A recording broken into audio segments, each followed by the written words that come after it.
Buenas noches para todos. Buenas noches, chicas. Les damos la bienvenida a este conversatorio donde hablaremos de comunicación y derechos humanos. Buenas noches. Enorme tenerlas aquí hoy. Voy a empezar por presentarlas, a dar una breve reseña para todos los participantes que poco a poco se irán conectando para que sepan de experiencia y de los temas que trataremos en este conversatorio. Catalina. Con Catalina. Catalina se graduó en el 2018, es de la Facultad de Comunicación del 2017. Durante su etapa de estudiante trabajó como voluntaria en la Fundación Colores. Disculpen que hay por acá como una interferencia que no logro.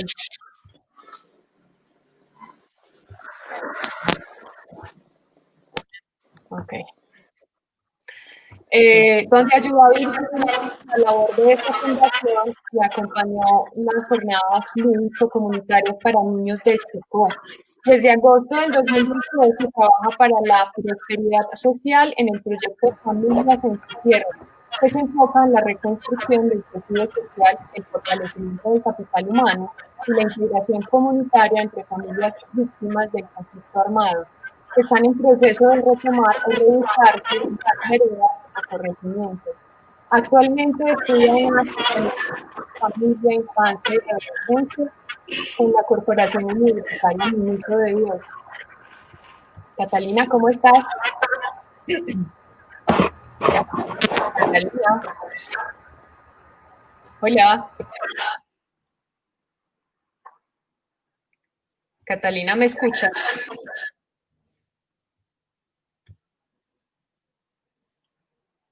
Bueno, vamos a esperar que un poco la conexión de Catalina. Continuamos con Karen. Karen Fernanda Martínez Montoya es egresada del año 2016. Inició su carrera profesional en Onda Digital, monitora virtual de la Universidad Cooperativa de Colombia. Desde el 2012 acompaña procesos de restitución de derechos humanos con la Fundación Aulas de Paz y la Asociación Caminos de Esperanza, Madres de la Candelaria. En 2019 dirigió el documental No me canso de esperar sobre el impacto de la desaparición forzada en Madrid latinoamericanas. Actualmente reside en México, donde cursa una maestría en defensa de los derechos humanos con el Centro de Estudios para la Construcción de la Ciudadanía y la Seguridad de la Universidad Autónoma de Chiapas y trabaja en el Centro de Derechos Humanos CUNTIC como encargada de varias comunicaciones. Karin, ¿cómo estás? André, qué gusto saludarte. Saludos también para mis colegas Carmen y Catalina, me da mucho gusto verlas. Muy agradecida por estar con ustedes en este espacio. Saludo a mis colegas de la comunidad de comunicadores egresados de la UCCS de Medellín. Espero que todos se encuentren muy bien y pues muy feliz, emocionada de estar aquí con ustedes. Muchas gracias, Karen. Catalina, ¿me escuchas?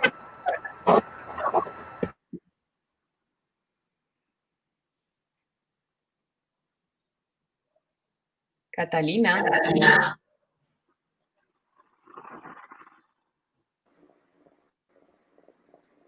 Qué pena, es que soy como un poquito mal de conexión, que se me va el audio. Hace un momento, antes de Karen, quiero darte la bienvenida. Bueno.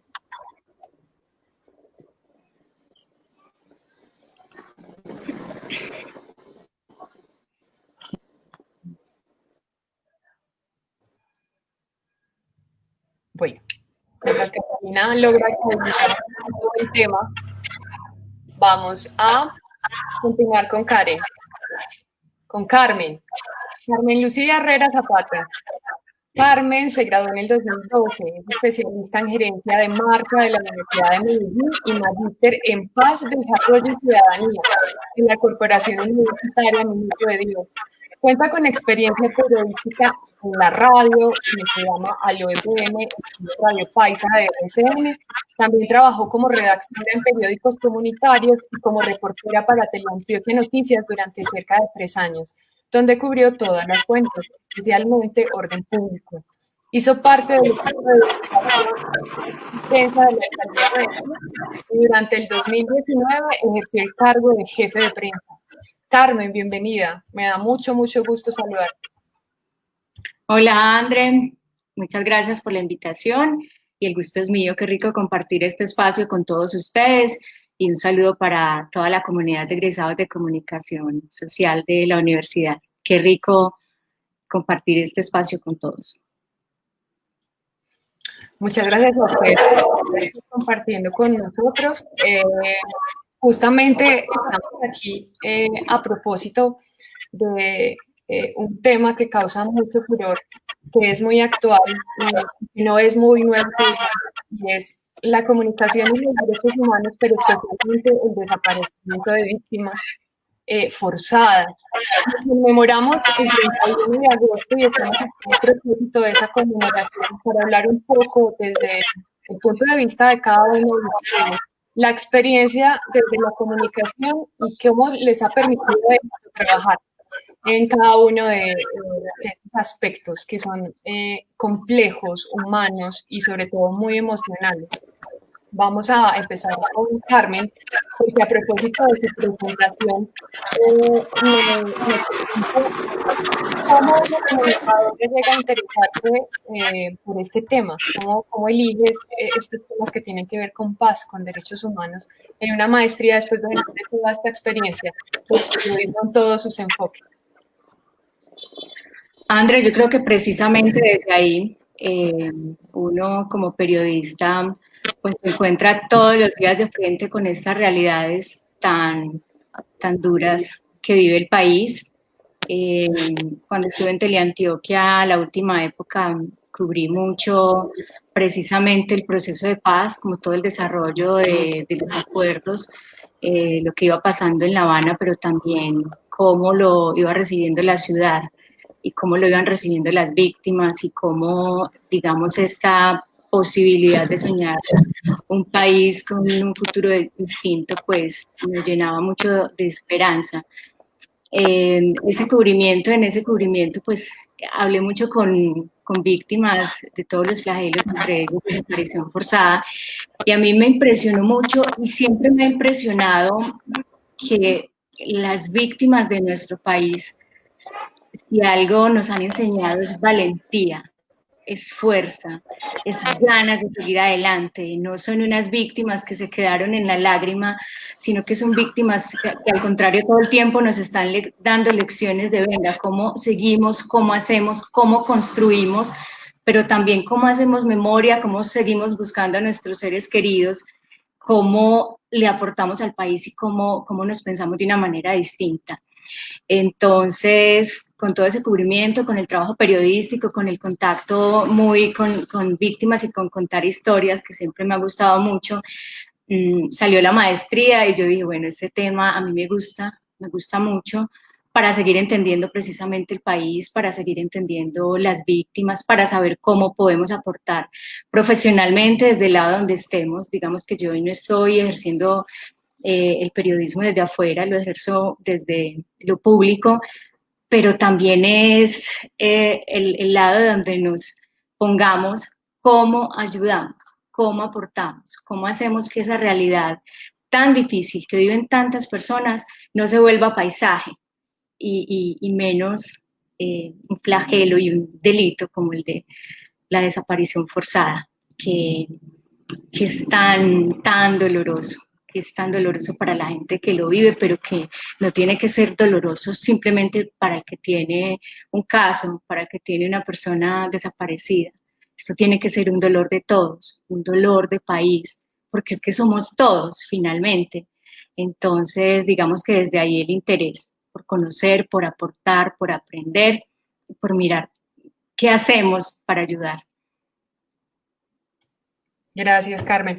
Para dar un poquito de contexto a todo esto que estamos diciendo hoy, pues somos egresadas de la Facultad de Comunicación de la Universidad Cooperativa de Colombia, y realizamos estos espacios justamente con el interés de ver todas estas dinámicas tan amplias y diversas que tiene la comunicación.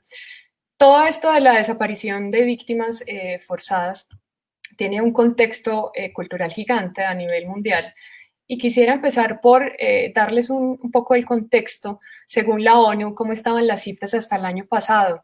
Según el Grupo de Trabajo de Desapariciones Forzadas, en 2019 estaban abiertos 45.811 casos de desaparición en 92 países.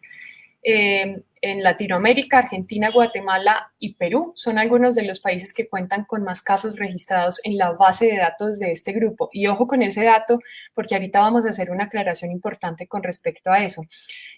Para ir con Karen, México registró 61.637 personas desaparecidas a finales de 2019. Pero cuando les decía, ojo con ese dato, es el registro que existe, el registro que conocemos. Porque cuando hablamos de este tema tan delicado, estamos diciendo que detrás también hay un terror del miedo y que hay muchas cifras que no se conocen porque muchas personas prefieren guardar silencio. Karen, tú que estás en México, que has tenido como todo este bagaje desde Colombia y ahora ya justamente con la maestría que también estás realizando, ¿cómo es el panorama allá? ¿Cómo es desde tu punto de vista de comunicadora? ¿Cómo es desde tu experiencia también trabajando con víctimas? Bueno, André, realmente las cifras aproximadas en este momento ya son un poquito más altas. Se habla de 73.000 víctimas de desaparición forzada aproximadamente. Digamos que la desaparición forzada es ese delito que se utiliza como mensaje. Ahí es donde entra también a jugar la comunicación, la interpretación de la comunicación que nosotros debemos darle. La desaparición forzada es un mensaje intimidatorio. No solamente la padece la víctima que sufre la desaparición, la padece sus círculos cercanos, su familia, que resultan ser víctimas indirectas y en algunos casos víctimas directas de nuevas violaciones por parte del Estado. La padece toda la sociedad porque las desapariciones forzadas tienen una carga enorme de impunidad que no ha podido subsanarse.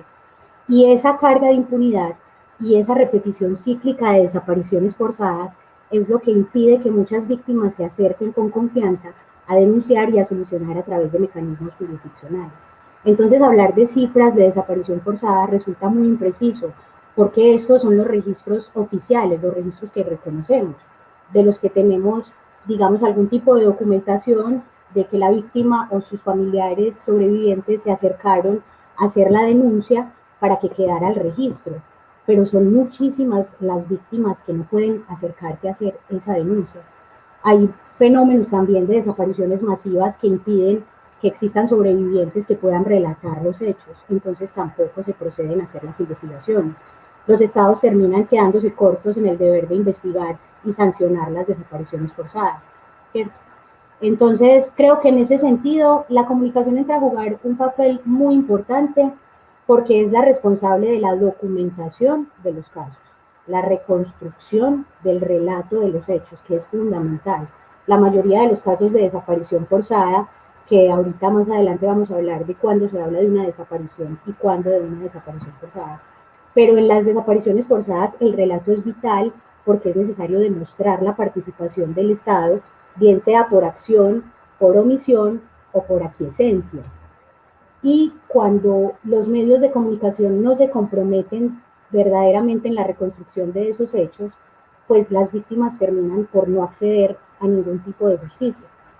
Entonces es esa impunidad la que se alimenta a través de los medios. Por eso la responsabilidad está en la documentación precisa de los casos, apegada a la veracidad. La comunicación con un enfoque de derechos humanos de entrada ya toma una postura. La postura es en favor de los derechos humanos, o sea, en contra de las violaciones.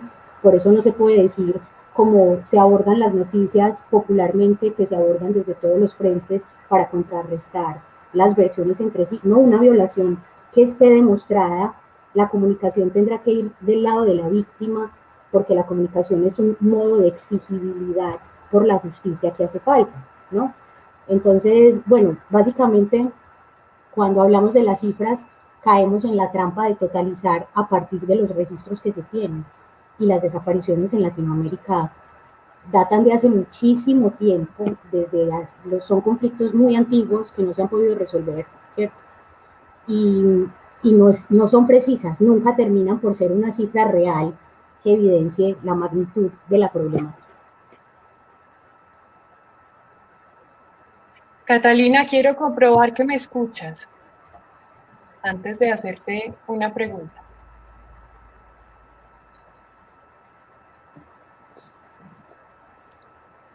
Hola, hola Cata, ¿me Andrea, escuchas? ¿te escuchan? Perfecto. Cata, decíamos en tu reseña, hablando de tu experiencia, que tuviste la oportunidad de estar trabajando con niños del Chocó, visibilizando la labor de una fundación. Hablamos ahí de un tema muy importante también en la comunicación, que es comunicación para el desarrollo, que está ligada también con los derechos humanos.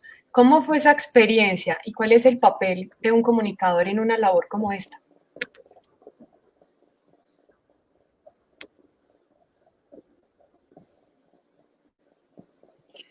Bueno, buenas noches a todos. Ahorita tuve un pequeño error con el audio. Saludos a todas mis colegas. Bueno, desde mi experiencia siempre he estado trabajando con comunidades. La idea siempre es apoyarlos y hacerles como notar que ellos tienen derecho a un cambio social independientemente de los hechos violentos que hayan sufrido. Me ha tocado estar con familias que tienen familiares desaparecidos, hijos, padres, y que han sido trasladados desde ciertos espacios de Colombia y que por temor no han abandonado totalmente. Hola, hola, ¿me escuchan? Sí, te escuchamos. Sí, ok. Bueno, han abandonado totalmente sus territorios. Cuentan, cuentan todas sus anécdotas. Desde la parte de comunicación, lo que yo logro hacerlos es como tratar un poquito de indicarles cómo pueden desarrollar o restablecer sus derechos, porque no, en el momento que sufren la violencia, les violan muchos derechos a ellos. En el papel de los niños han tenido mucha dificultad con respecto a eso, porque sus padres se vuelven temerosos y cuando uno es temeroso, uno le transmite ese mismo miedo a los niños a través de ciertos aspectos que a veces ni siquiera saben el por qué ni de dónde vienen. Entonces, desde la comunicación cambiamos como los aspectos psicosociales, les ayudamos a ellos a comunicarse mejor, generar un mejor diálogo, a mejorar sus tonos de voz, porque son familias que hay veces se han criado en medio de la violencia, bien sea intrafamiliar, bien sea conflictos entre los vecinos, ambientes muy tensos que como tal los obligan también a abandonar sus veredas por temor a que hoy hubo un bombardeo, mañana va a haber otro, entonces no han podido organizarse como tal.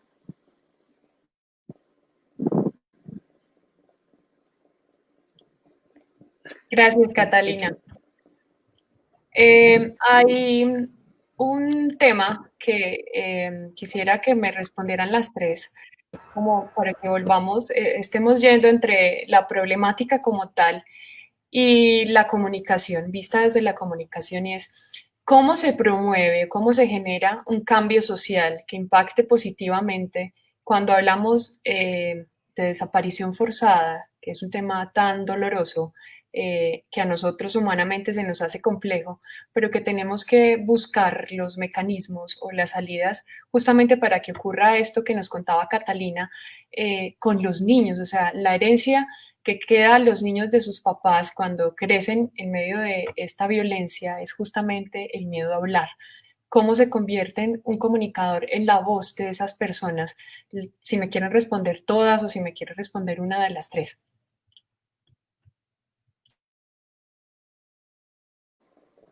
Bueno, André, ¿cómo le hacemos? Pues desde el programa lo que creamos es unas estrategias para que ellos puedan compartir colectivamente. Se generan encuentros, se generan ¿cómo sería el nombre? O sea, son espacios que se generan colectivamente, bien sea con las personas que hacen parte del programa y con las que no hacen parte. Entonces, a ellos siempre se llevan a los niños. En esas tenemos intervenciones interdisciplinarias, nos acompañan psicólogos, trabajadores sociales, eh, expertos en, digamos, en primera infancia, la personera. Siempre tratamos de involucrar, y como este es un territorio étnico, tratamos de involucrar diferentes como que sectores para que ellos puedan sentirse cómodos y puedan atender sus solicitudes. Porque muchas veces a uno lo que le genera el miedo es que de pronto no voy a sentir un apoyo y no voy a tener quien me respalde. Entonces, por temor a todas esas cosas, entonces se vuelven temerosos, sobre todo los niños. Se les generan espacios que se les va regalitos, cositas así para que los niños se lleven música, para que los niños se suelten. Los niños se empiezan a soltar y a través de eso, entonces, mamá, yo quiero volver a la comunidad, mamá, yo quiero ir. No solamente estar como criarse a costilla de uno, de un solo miedo que no les produce nada. Muchas gracias, Cata. Carmen, Karen, ¿quieren aportarnos algo a lo que dijo Catalina? Tienes el micrófono apagado, Karen, Carmen.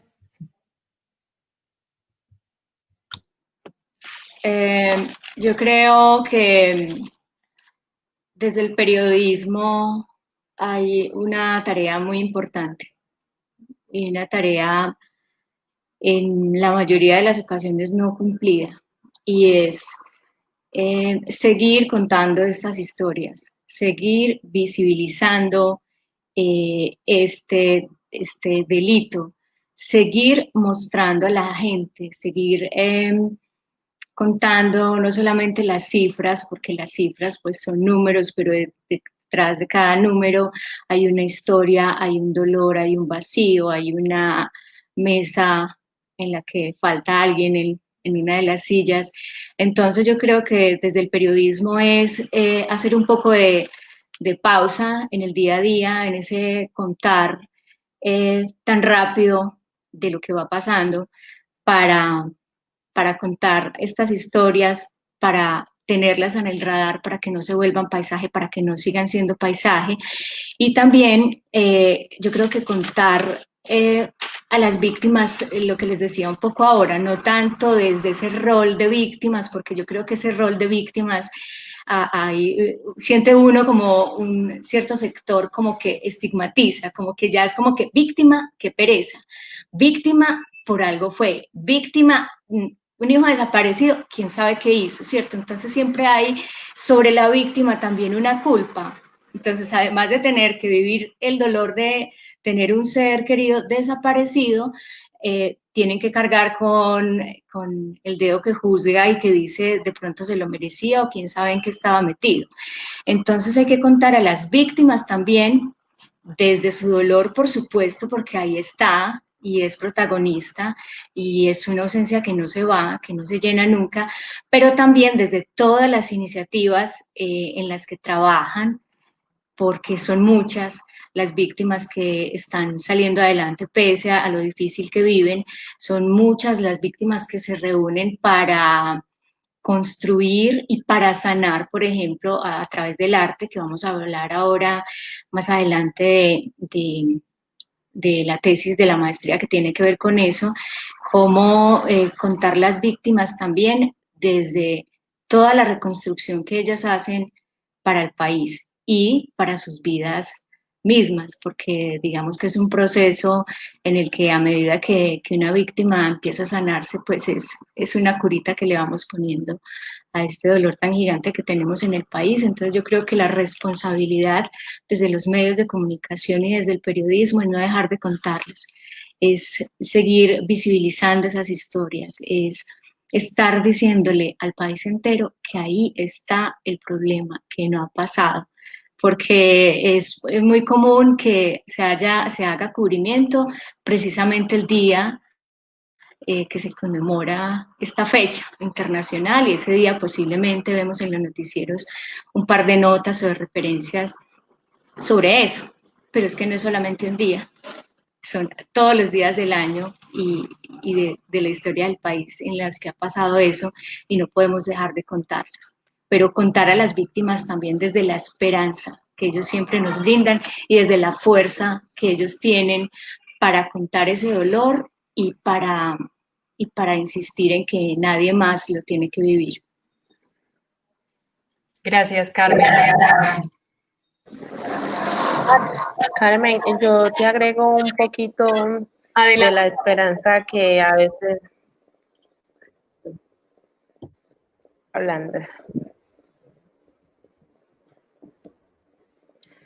Bueno, yo hablo un poquito de la esperanza que a veces las víctimas tienen, sobre todo en los procesos políticos, porque el hecho de ser víctima se ha vuelto como tal para Colombia algo como de solo politiquería. Entonces, las personas, por más que quieran lidiar y procesar y no ser llamadas víctimas, como lo decía Carmen, o sea, entra el dedo a juzgar, bien lo veíamos con los niños que fueron asesinados en Llano Grande. Entonces muchas personas los escuchaba uno viendo las noticias, no, esos pelados estaban metidos en algo, sin saber qué hay detrás de cada historia, sin saber qué pobreza o qué circunstancias atañen a esa familia. Entonces, lo vemos siempre como un proceso político y pura politiquería, y las personas siguen teniendo miedo. Gracias, Cata. Andrea, ahora sí, yo quiero agregar, coincido con mis colegas, pero además creo que desde la comunicación hay cosas importantes que tenemos que hacer a nivel macro y a nivel micro. A nivel macro, la tarea siempre va a ser visibilizar. La visibilización es una estructura súper importante porque además cada caso que se visibilice permite que ese caso tenga una presión extra en la exigibilidad de su defensa. Es decir, las personas que estén exigiéndole ante el Estado tienen a través de esa visibilización una ventana para exhibir su caso, para mostrar que siguen ahí, que están a la espera de la justicia. Y a su vez buscar una restitución digna de los derechos que fueron vulnerados, ¿cierto? Y a nivel micro, yo me cuestiono mucho, ahora que tenemos como tanta accesibilidad a las redes sociales, el papel de las redes sociales y el papel a veces de nosotros mismos en la interacción con los carteles que vemos de personas desaparecidas, como si fueran únicamente un cartel. Con mucha, digamos, vergüenza, he visto algunos colegas que cuando se trata de una desaparición femenina, no tardan ni un instante en ir a escribir que seguramente está de parranda, que la busquen después de que llegue de la finca, que llamen al sugar daddy, que no sé qué. Si el prejuicio viene desde nuestro propio ejercicio de la comunicación, que nosotros somos los que estamos llamados a cambiar ese prejuicio, a cambiar esa realidad, a alterar ese paradigma, a dejar de responsabilizar a las víctimas, porque cada vez que responsabilizamos a una víctima, la revictimizamos, la hacemos volver a pasar por todo el dolor que ya tiene que asumir, creo que tiene suficiente. La familia de una persona desaparecida todo el tiempo tiene un duelo en pausa y no necesita de ninguna manera que otra persona venga siquiera a insinuarle cosas que no tienen que ver con su realidad. Entonces, desde lo micro, el uso de nuestras redes sociales. Si yo quiero compartir con responsabilidad que hay una mujer desaparecida, evito darle un calificativo, evito emitir una opinión que pueda resultar en detrimento de ella, porque estoy vulnerando sus derechos y de su familia, que también están afectados por su pérdida, ¿cierto? Eso por una parte. Y por otra parte, desde lo micro también, yo creo que el acompañamiento a las organizaciones que están integradas, los colectivos que están integrados por iniciativas de familias de personas desaparecidas, porque requieren de mucho apoyo, requieren de una estructura social que esté dispuesta a sostenerlos. Ellos no pueden sostenerse solos, y no hablo de aportes económicos, la importancia de ir un día a escuchar sus testimonios, la importancia de acompañar un día tomando fotografías, la importancia de estar ahí, solamente por el hecho de estar ahí, entendiendo la causa, empatizando con la causa, ¿cierto? Esas serían mis estrategias desde la comunicación para que se puedan cumplir. Obviamente, si hablamos ya de estrategias puntuales para el litigio de la defensa de los derechos humanos, ya tendremos que entrar a estudiar el análisis de contexto del caso, cómo se construye un análisis de contexto, por ejemplo, cómo se documenta, qué dicen los medios sobre las desapariciones, porque es normal ver noticias de desapariciones hechas por particulares, pero casi nunca tenemos registro de desapariciones que se puedan atribuir a las fuerzas del Estado hasta que son sus mismas familias las que las denuncian. O sea, ahí hay todo un sistema cultural que tenemos que readaptar desde la comunicación y creo que el mensaje tiene que ser nuestro, tiene que ser nuestra propia vocación. El mensaje tiene que ser apoyar a los sobrevivientes de la desaparición forzada. Ya los sobrevivientes no quieren ser vistos como víctimas, ya quieren empoderarse porque ya lo han hecho, les ha tocado solos, no han tenido ningún tipo de respaldo.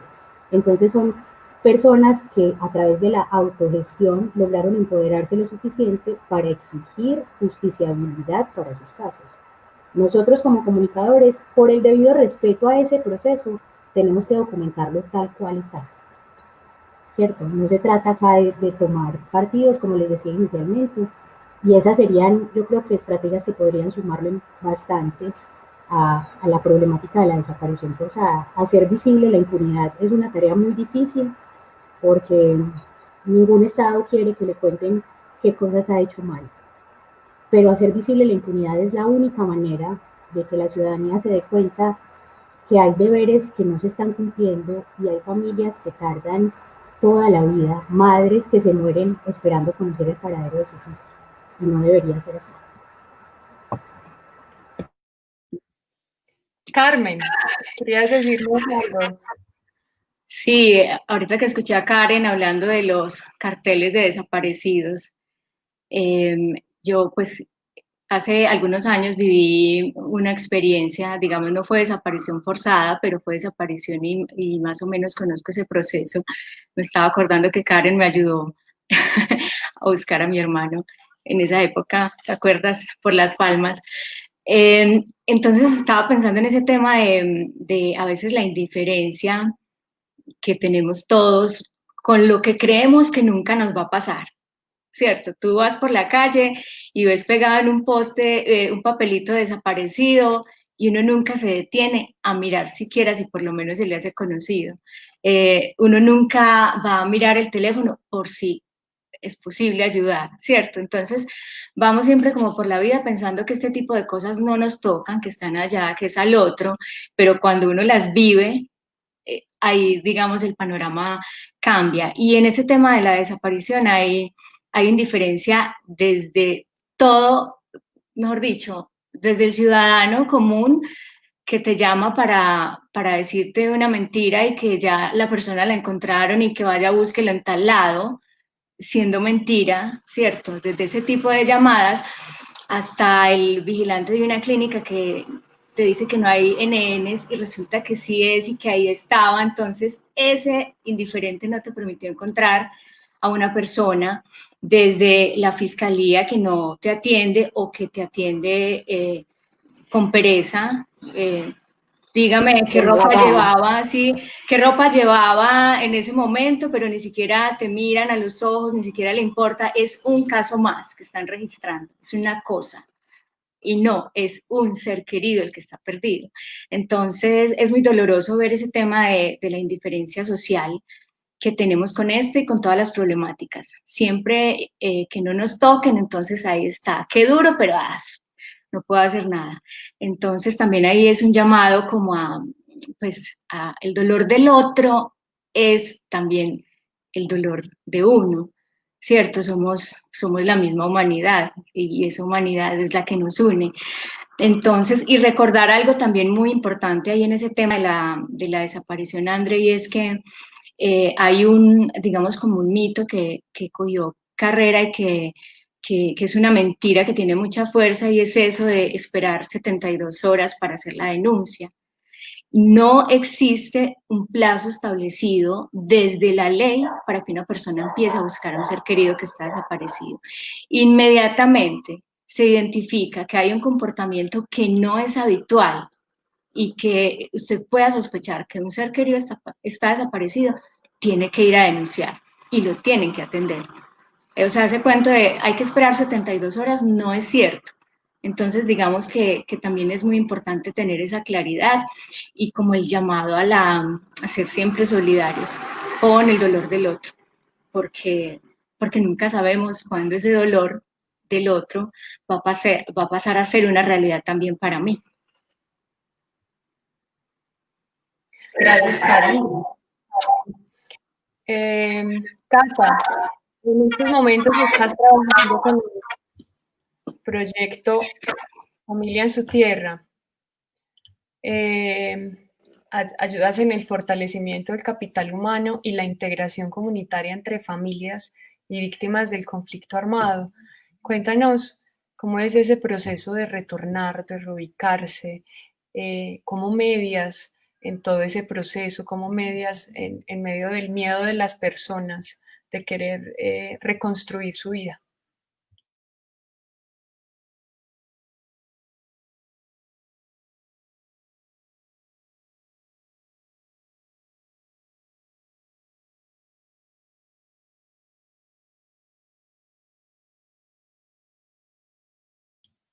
Cata.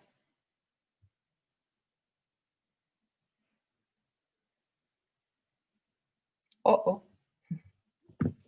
Bueno, vamos entonces, Karen, con una pregunta que parte desde tres aspectos: comunicación, investigación y recopilación de datos, ¿cierto? Y en esa última, una dualidad que hay entre lo que supuestamente sabemos y lo que no sabemos. ¿Por qué Colombia, con 9 millones de víctimas registradas en el conflicto armado interno, que hoy deben ser muchas más, no tienen aún una base de datos homologada articulada con las entidades que intervienen en los procesos de desaparición? ¿Me escuchan? ¿Sí? ¿Me escuchan mejor? Bueno, qué pena. Conecté porque me di cuenta que había como muchos en un ambiente, de pronto era yo la que estaba haciendo la interferencia. Ahí me disculpan todos los que están conectados en este momento con el conversatorio.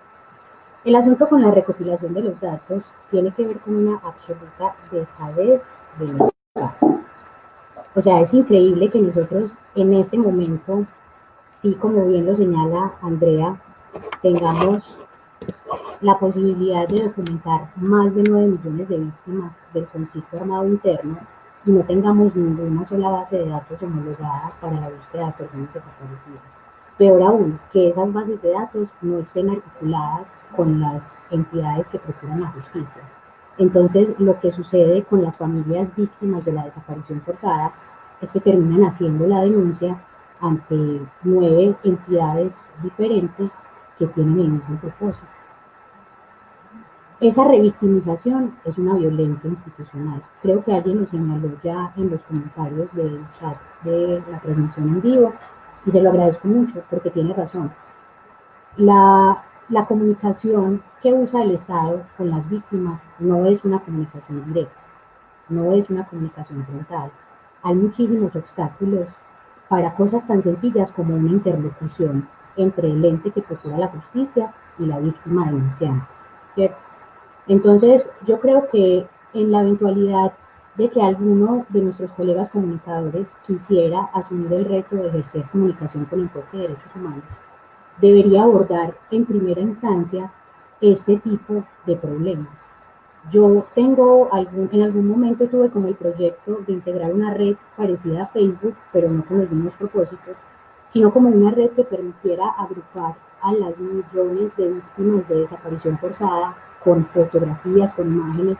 Por ahí hay una página web que lo intentó mucho tiempo también, y con noticias de datos cotejados que se pudieran tener en cuenta desde medicina legal. Pero el Estado, como ustedes saben, los procesos judiciales no son de libre acceso para el ciudadano, o sea, no tenemos acceso a ese tipo de información, ¿cierto?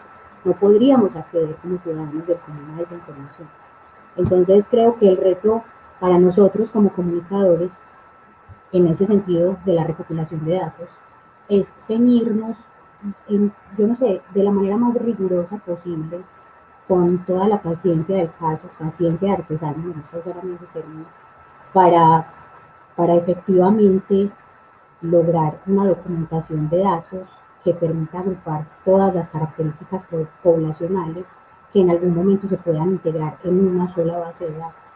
Es un ejercicio muy tedioso, va a ser muy largo de hacer, por supuesto, por el número de víctimas que hay registradas, porque en Colombia hay, no sé qué datos tienes tú, André, yo creo que hasta la última vez que revisé eran 89.000 que estaban registradas oficialmente, pero se presumía de una cifra como entre los 350.000 y los 400.000 desaparecidos. Entonces, una base de datos de esa magnitud necesita obligatoriamente la gestión del Estado en la proporción de datos. Son datos que no tenemos por qué manejar. No sé, ese va a ser una deuda grande del Estado siempre con respecto a la información, porque hay muchos casos que por el tiempo que ha pasado entre su denuncia y la comisión del hecho, por ejemplo, en el caso de las madres de la Candelaria, hay mujeres que no se atrevieron a denunciar la desaparición forzada de sus hijos hasta 2 o 3 años después de cometido el hecho, cuando pudieron superar esa fase del temor de la que hablábamos ahorita, ¿cierto? Entonces, después de 2 o 3 años de la denuncia, pues hay muy pocas posibilidades de seguir los indicios iniciales de la investigación, ¿cierto? Y esos indicios con el paso del tiempo se hacen más débiles. Entonces la Fiscalía con el número, la verdad es que el número de víctimas excede las capacidades del Estado colombiano para atenderlas, y el rezago institucional se nota toda vez que los expedientes pasan 5, 7, 10 años en indagatoria preliminar. O sea, no hay seguimiento de pistas todavía. Apenas estamos tratando de armar el caso 10 años después. Por eso digo, esa deuda de la base de datos va a tener que ser de alguna manera resuelta a través de la comunicación o a través del periodismo. Esa base de datos ya no podemos dejarle esa responsabilidad al Estado. Alguien tendría que asumir esa bandera, porque el Estado no ha podido hacerlo a pesar de todo. A pesar de que el delito de desaparición forzada es relativamente nuevo en Colombia, y no hablo de nuevo en su práctica, sino en su reglamentación, porque hasta el 2000, o sea, hasta hace apenas 20 años, la desaparición forzada era considerada como secuestro, ni siquiera estaba en nuestro código penal. Ese rezago que nosotros arrastramos de décadas y décadas de desaparecidos, hay que documentarlo, hay que registrarlo. La comunicación tiene que ser vital para eso, el periodismo tiene que ser vital para eso. En ese escenario ya no estamos hablando de una comunicación que denuncia, de una comunicación que informa, estamos hablando de un comunicador que se involucra, ¿cierto? Que permite la creación de nuevas herramientas para la satisfacción de una necesidad fundamental de la sociedad colombiana, que es la necesidad de justicia. Entonces, mi invitación es a que nos atrevamos, ojalá podamos unir fuerzas, acercarnos. Yo he documentado poquitos, pero hoy voy. Quien se atreva a documentar más casos, hágalo, vale la pena, hay que unir fuerzas. Este es un trabajo de todos, como decía Carmen.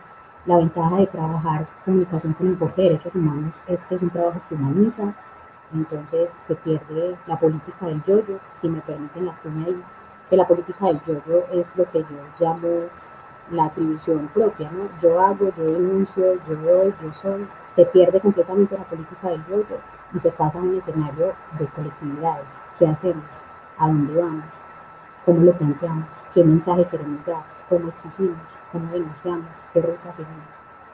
Con respecto a la recopilación de datos, es muy difícil ahorita exigirle al Estado algo que en sus capacidades no tiene, digamos, la proporción de suplir.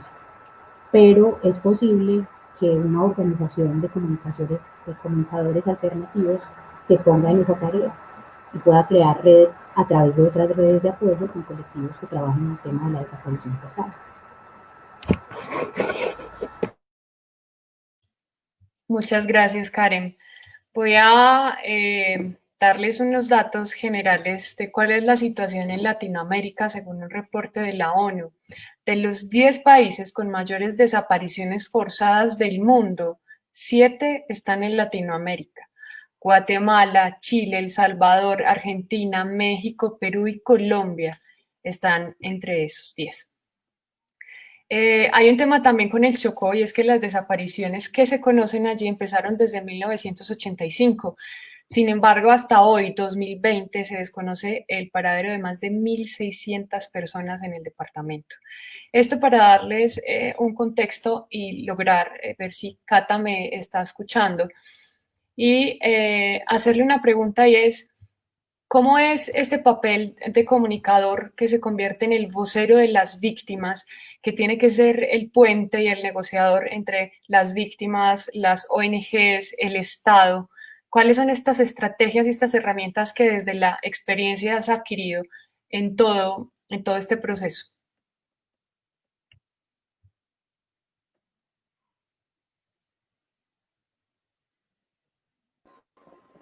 Hola, André. Bueno, me entendí más o menos que cuáles eran las estrategias que como comunicador es que tengo la conversación, el audio que se me va y viene, ¿cierto? Sí, dime si ahí me escuchas bien y yo te la repito. Bueno, lo que básicamente he aprendido como comunicadora es que nada, por más mínimo que parezca, nada es, es- hola,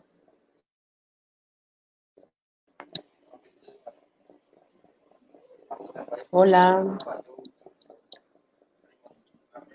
Cata, te escuchamos. no escucho. Ay, hola, hola. Te Sí, escuchamos. bueno, básicamente la experiencia lo que me ha enseñado es que nada es mínimo por más que, nada es mínimo por más que para mí parezca. Uno hay veces, como lo decían mis compañeras, tiende como no a ponerse en los zapatos de los demás. Las experiencias de guerra hay veces que a las personas les da pena contarlas. Si una persona ha sido víctima de la violencia de una violación o que de pronto le haya tocado por X o Y de circunstancia estar del otro lado, de pronto en lo que nosotros vemos como los malos, de pronto haya hecho parte de un grupo al margen de la ley. Le da pena muchas veces contar esas historias. Entonces, cuando uno no se gane la confianza de alguien, es muy difícil, o que de pronto que uno entre también a juzgarlos. Ay, no, sí, o sea, va refiriéndose en malos términos, no muy apropiado. Entonces, uno primero tiene que ser como muy dócil a la hora de dialogar con este tipo de personas, porque uno de pronto entra a chocar. Entonces es importante uno ponerse en los zapatos de ellos, porque por el hecho de tener pena o sentirse avergonzado, no le cuentan a uno las cosas, sino simplemente algo por encima. Entonces, ser muy flexible, cambiar muchos términos. Yo siempre he sido un poquito, como soy costeña, soy un poquito como muy a la entrona. Entonces, a veces eso me ayuda, otras veces no. Eh, Creamos también eh, eh, unos, ¿cómo los llamo? Como, no son una reseña, unas tipocrónicas de cómo ha sido el cambio de las personas desde que son víctimas. Eh, Historias de vida bonitas, que ya hayan tenido una transformación social en su vida. Con eso ayudamos a visibilizarlos y aunque quedan de pronto aquí solo en el contexto local, es importante que se empiecen a mostrar pues a través de las redes sociales. Esta vez le he estado con la propuesta de empezar más a proyectar lo que está pasando, sobre todo para esta zona, a través de los medios para que se empiece a conocer, porque a veces queda solo aquí como que por los canales comunitarios y ya la información no se empieza a ver, pero se está trabajando. Hay muchas personas que ya han empezado a darle otro giro a sus vidas, porque por lo general los que pasan por procesos de violencia siempre son personas pobres. Yo no he visto, pues no me ha tocado trabajar el primer caso que sea de una persona adinerada, no. Siempre son los que están en el área rural, los más vulnerables.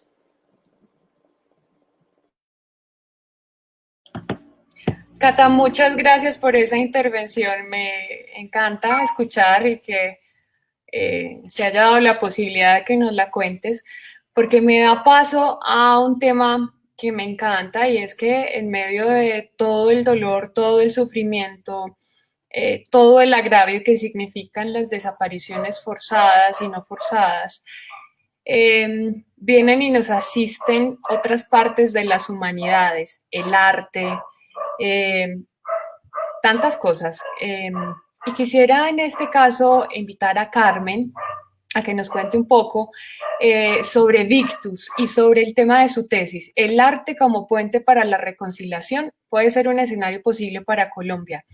Hablamos de lo duro, de lo doloroso, pero también cómo nos servimos de todo lo que como humanos también nos enriquece para sobrellevar esto. Y justamente como lo decía Cata, ¿cierto? Poder reconocer cómo viven ese proceso, cómo se van reconstruyendo, cómo se van trayendo todos los pedacitos para volver a ser ellos, y todo ese escenario bonito en el que tenían sus vidas antes de pasar como por procesos violentos como estos. Así que Carmen, soy y somos toda oídos a esa experiencia tan bonita que tuviste con Alejandra Borrero.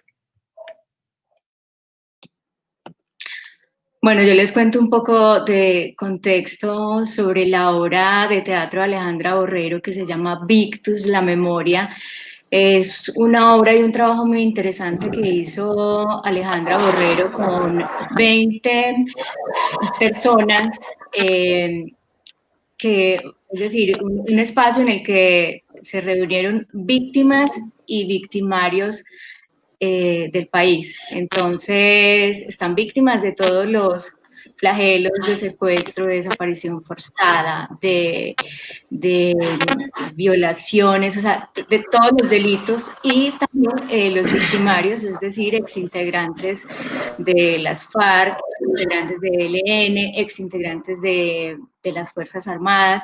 Entonces, lo que ella hizo, digamos, antes de lograr eso tan bonito que se ve ya en tablas, que es la obra de teatro como tal, en la que los actores cuentan sus vidas reales de esa manera artística, es que empezó a trabajar con ellos y los reunió en Casa E, que por cierto está en venta, sin que nadie supiera quién era quién, ¿cierto? Entonces llegaron y se encontraron en un espacio en el que sabían todos de dónde iban, de la Agencia Colombiana para la Reintegración, pero no sabían quién era quién.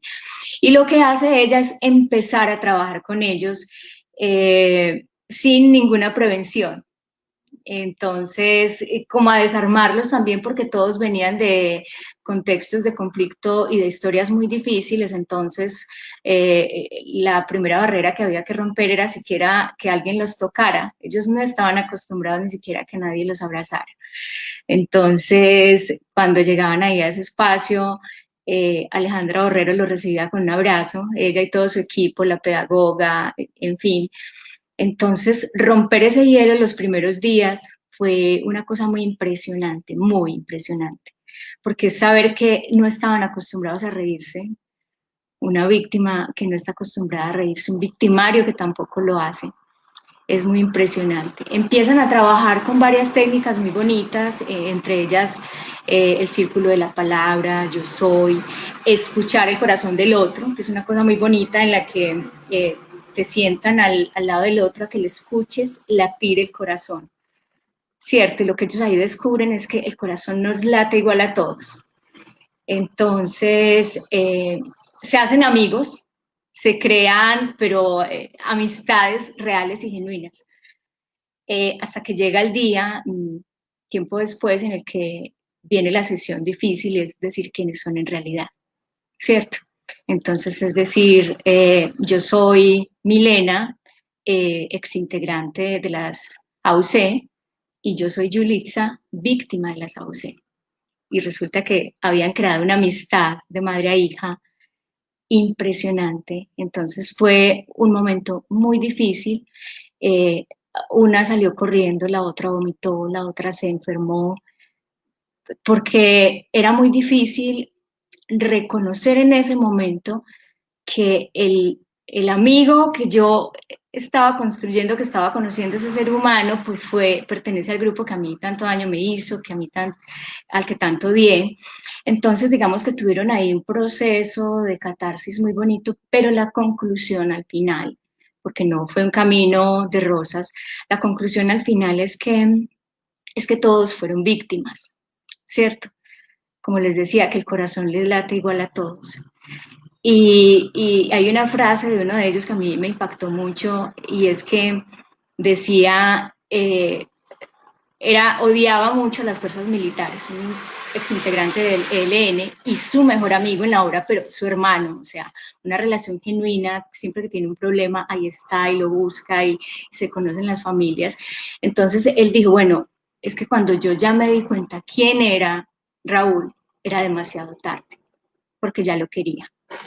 ¿Y por qué lo quería? Porque lo conoció como ser humano, porque le conoció la humanidad y porque eso somos todos, seres humanos, más allá de decisiones o no, porque muchas personas, yo diría que un gran porcentaje hace parte del conflicto de la guerra no por decisión propia. Y ahí hay unas historias muy dolorosas, una niña reclutada desde los 9 años a los 11 obligada a abortar, otra que se la llevan también con su hermanito muy pequeños, a los 15 años, a ella le toca ver cómo a él le hacen un consejo de guerra y lo matan. Glorita, que es una mamá que está buscando a su hijo desaparecido hace más de 20 años. Y entonces ellos han logrado, digamos, con el arte, y digamos que eso es lo bonito que tiene el arte, en este caso el teatro, y es esa forma y esa posibilidad de exorcizar, pero también de entender. Cuando ellos contaban y cuando se empezaron a escuchar uno las historias de los otros, lo que más les impactaba era como, venga, como así. Es que yo siempre pensé que mi dolor era el peor dolor que le había podido pasar a alguien. Y no, hay personas que tienen unos dolores peor que el otro y que el otro y que el otro, porque este país no se cansa de sumar esos dolores y esas tristezas. Entonces, Victus es eso, y la tesis nuestra, que la hice con una compañera que se llama Viviana Bustamante, es eso precisamente, es el arte como puente para la reconciliación, un escenario posible en Colombia, y lo que hacemos ahí es ver ese proceso de deconstrucción del imaginario amigo-enemigo, que también es un concepto muy interesante porque uno se acostumbra a, digamos, desde la cotidianidad a creer que el enemigo es simplemente el que me cae mal, que es un tema de antipatías, o porque no le gusta el equipo que a mí me gusta, o porque me mira feo ya es mi enemigo, y no, el enemigo se define a partir de cuando hay un peligro real de muerte entre uno y otro. ¿Cierto? Cuando está en peligro de perder la vida, ahí se configura un enemigo, antes no. Que me caiga mal o por antipatía, eso no es enemistad. Entonces, Victus y digamos ese trabajo nos permitió conocer que, primero, pues que todos somos seres humanos, víctimas cada uno desde el contexto en el que lo haya vivido. Lo más importante, y aunque eso no fue un proceso muy fácil para ellos, tuvo muchos tropiezos, pero ellos ahora tienen relaciones genuinas. No es que no tengan conflictos, porque el conflicto es natural. Siempre vamos a tener conflictos.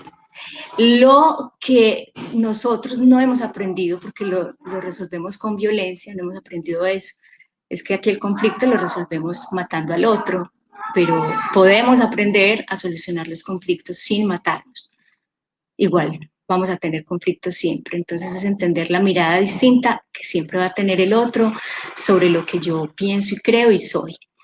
Y bueno, y la conclusión final y la reflexión que hacíamos es que sí es posible, que sí es posible la reconciliación, que ellos que estaban ahí viviendo esas historias tan distintas, tan duras, todos desde frentes tan distintos, lo lograron, pues nosotros desde afuera también lo podemos lograr, y todos en eso tenemos, digamos, mucho por hacer y por aportar. Fue un trabajo muy bonito y un trabajo muy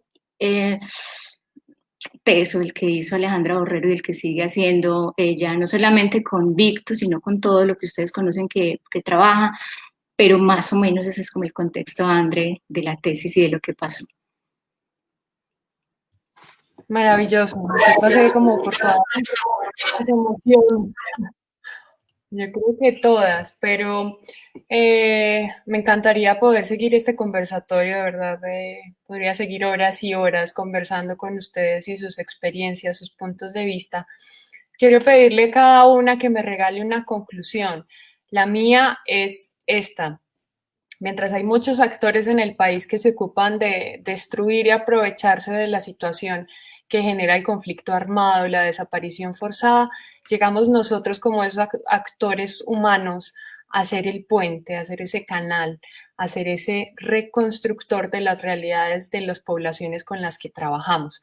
Esa es mi conclusión, les agradezco muchísimo, de verdad, ha sido muy nutritivo para nosotros, espero que también para todos los que nos acompañaron y las dejo entonces también para que ustedes den paso a sus conclusiones.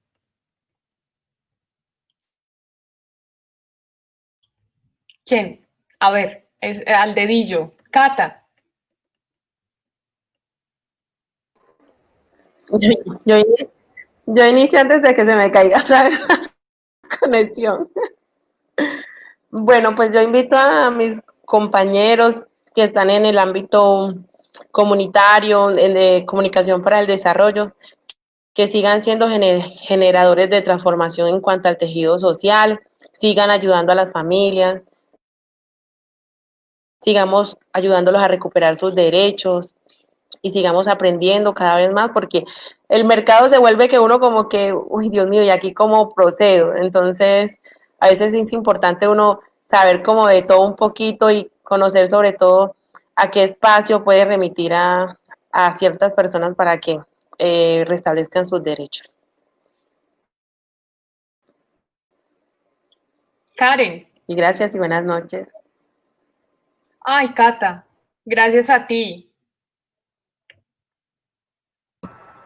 Bueno, mi conclusión sería que la comunicación siempre tiene que usarse de manera muy responsable para reconstruir el tejido social que está tan lacerado por nuestro conflicto, que es un conflicto que se ha logrado atenuar por momentos, pero que gracias a los hechos recientes sabemos que no lo hemos podido eliminar del todo, ¿cierto?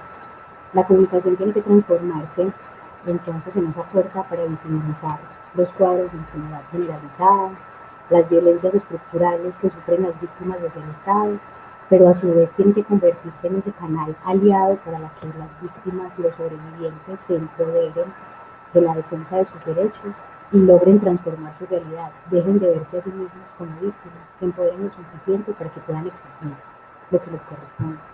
Esa sería mi conclusión. Creo que nos quedamos cortos de tema, me gustaría mucho también continuar escuchándolos porque sé que hay mucho más por decir, agradezco mucho que me hayan tenido en cuenta, quiero saludar a todos los que están conectados a través de la transmisión en vivo, a todos nuestros colegas, así sea desde lejos, los recuerdo mucho a todos y les mando muchos abrazos.